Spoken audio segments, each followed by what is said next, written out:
आज मैं कविता आप सभी को एक कहानी सुनाने जा रही हूँ।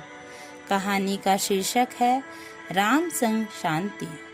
राम आशीष प्रसाद, जिनका जन्म 1 फरवरी 1947 में हुआ था, बचपन से ही बहुत शरारती थे।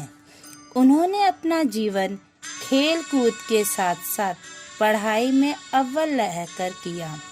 उन्हें अपनी माँ के हाथों का मालपुआ बहुत प्रिय था। उन्होंने अपनी पढ़ाई का खर्चा स्वयं उठाया।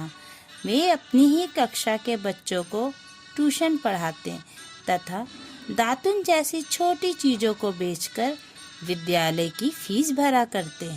छठी में प्रथम आने पर 10वीं तक उनकी फीस माफ़ कर दी गई। उनको अपनी पहली नौकरी अपने ही स्कूल में हेडमास्टर के रूप में मिली। उनके विद्यालय का नाम श्री राधे श्याम विद्यालय था, परंतु उनके गणित के अध्यापक मिश्रा जी उनके गुणों से वाकिफ थे और उन्होंने ही उनका भारतीय वायुसेना का परीक्षा पत्र दिलवाया। सन 1964 में उन्होंने भारतीय वायुसेना का परीक्षा दिया और उत्तीर्ण होकर एक नई मंजिल पर कदम रखा, परंतु उनकी माताजी इस फौजी नौकरी से खुश नहीं थी। इस कारण उन्होंने जेब में 25 पैसे लेकर भारतीय वायुसेना की ट्रेनिंग करने निकल गए। फरवरी सन 1965 में उनकी मुलाकात लालमोहर जी से हुई, जिन्होंने शांति देवी जी, जो कि उनकी बहन थी, विवाह प्रस्ताव रखा। शांति देवी स्वयं भी नटखट थी। उनके जीवन का एक ही लक्ष्य था कि उनका विवाह एक ऐसे घर में हो जहां पंखा खुद ही डोले। 13 मई 1968 में दोनों का शुभ विवाह हुआ।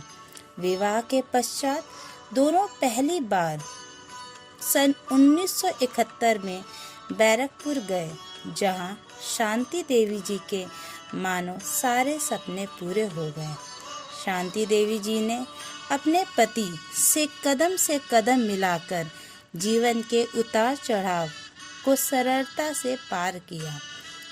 आज समय बीतने के बाद उनके 4 बेटियां और 1 बेटे का जन्म हुआ, जो उन्हें सबसे प्रिय हैं।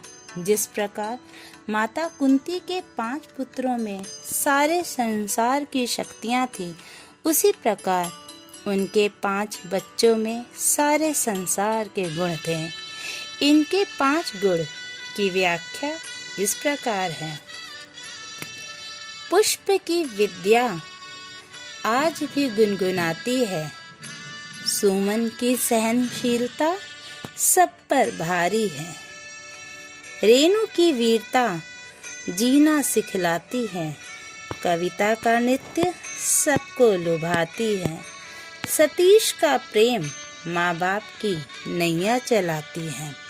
भारतीय वायुसेना में अच्छे कार्य करने के उपरांत उन्हें vice chief of air staff से सम्मानित किया गया और उनके अच्छे कार्य के उन्हें 2004 में maximum achievement honorary flying officer का खिताब मिला।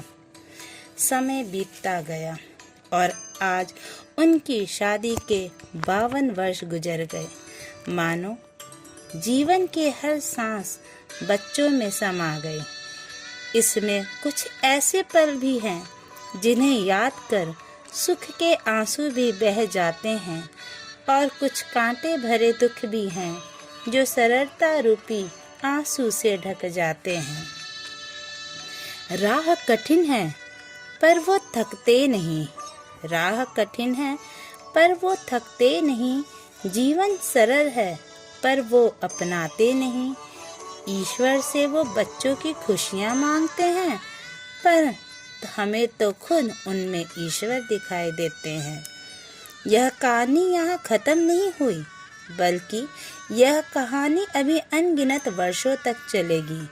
पापा जी, मम्मी जी, आपको शादी की सालगिरह बहुत बहुत बधाई।